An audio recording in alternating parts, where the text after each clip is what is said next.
زبان کی روح اس کے پہلے معنی ہوتے ہیں بڑا تیز اشارہ،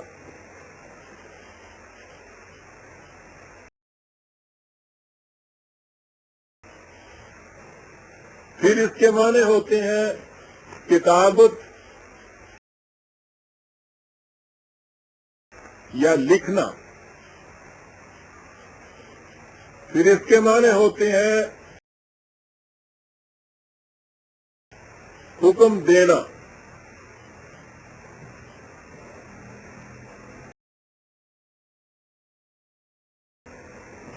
اور یہ ہے اہم چیز، اس کے معنی ہوتے ہیں کسی بات کو کسی دوسرے تک پہنچانا، ہاں اس کا ذریعہ کچھ ہی کیوں نہ ہو۔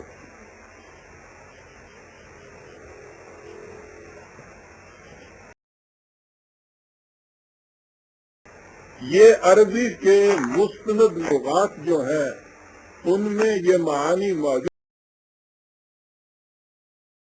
ہیں، انہوں نے ان معانی کی سندیں دی ہیں۔ اس کی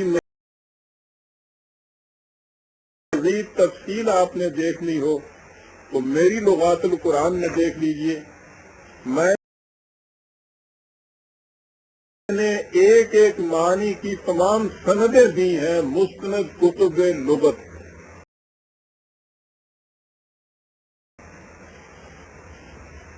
اور جیسا کہ آگے چل کے آپ کو معلوم ہوگا،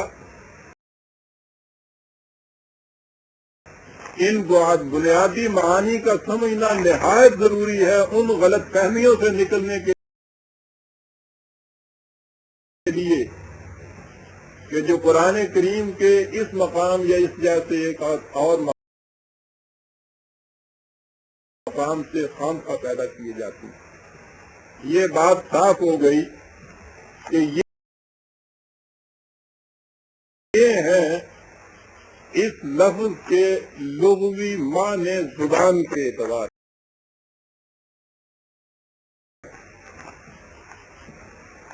اصطلاحی معنی اس کے ہوتے ہیں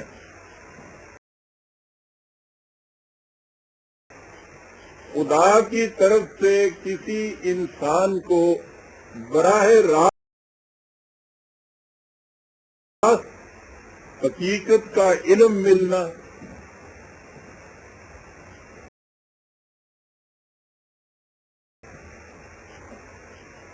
جیسے قرآن کریم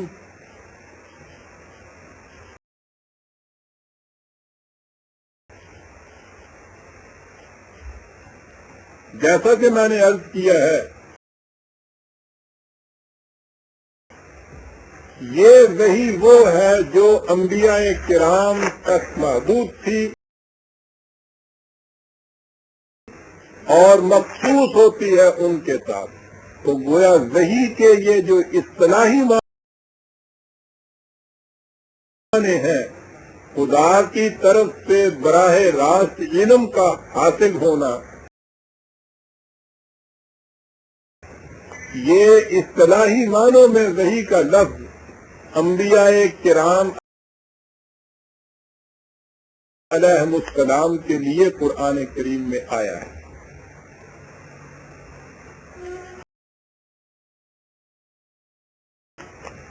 وحی کے متعلق قرآن نے یہ بھی بتایا ہے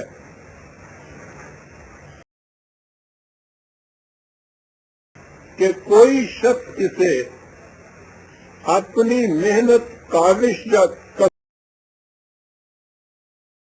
کسب و ہنر سے حاصل نہیں کر سکتا۔ مختلف علوم تو انسان اپنی محنت سے، کسی استاد کے سکھانے سے، کاوش سے حاصل کر سکتا ہے، لیکن خدا کی طرف سے اس طرح براہ راست علم حاصل کرنا جسے وحی کہا جاتا ہے، یہ کسی کے کسب و ہنر کا نتیجہ نہیں ہو سکتا، قرآن کریم اس بات پر بالکل واضح ہے. وہ وحی کے متعلق کہتا ہے کہ واللہ یختص برحمتہ من یشاء. وہ اپنی اس رحمت کے لیے، پہلے تو رحمت ہی کا لفظ اس شے کو کہتے ہیں جو خدا کی طرف سے بلا مزد و معاوضہ کسی کو ملے. خدا اپنی اس رحمت کے لیے مختص کر لیتا ہے اپنے بندوں میں سے جسے چاہتا ہے. 2/105 2/105 سورہ بقرہ کی آیت 105.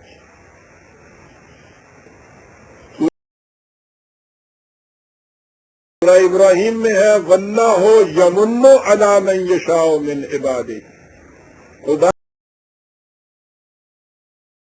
اپنے بندوں میں سے جس پر چاہتا ہے بطور احسان کے امتناناً اس چیز کو دے دیتا ہے، معاوضے کے طور پر نہیں، کسب و ہنر کے طور پر نہیں. 14/11 14/11.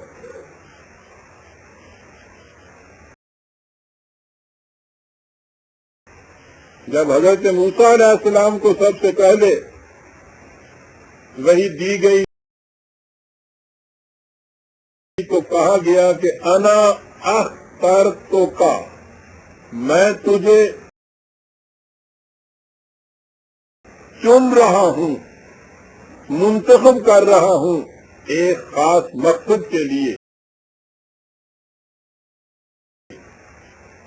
20/13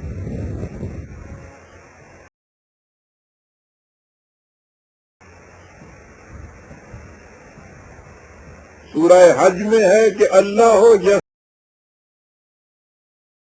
یستفی من الملائکۃ رسلا ومن الناس. خدا ملائکہ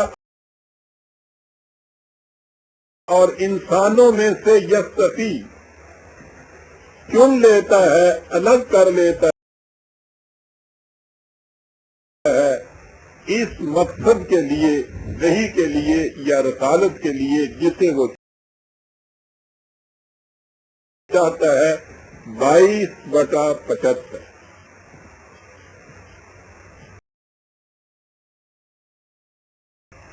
اور نبی اکرم صلی اللہ علیہ وسلم کے متعلق سورہ والنجم میں تو خاص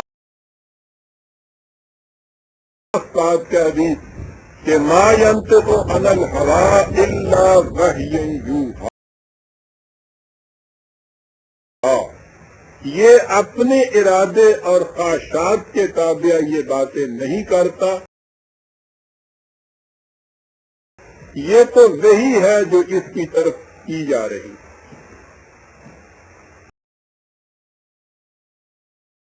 53/4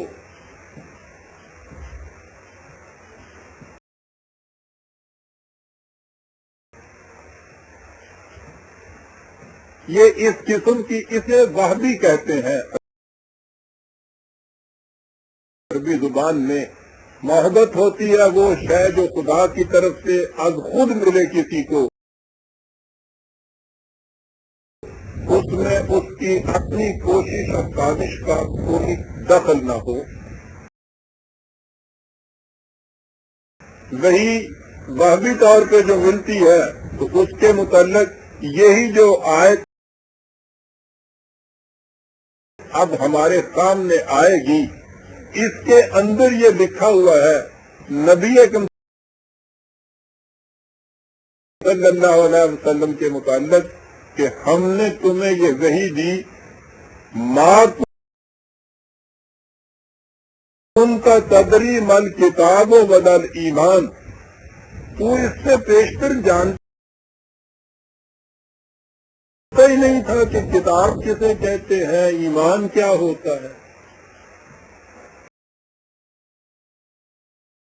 اب ظاہر ہے کہ جس چیز کو انسان اپنی محنت و کاوش سے حاصل کرے اس کے متعلق تو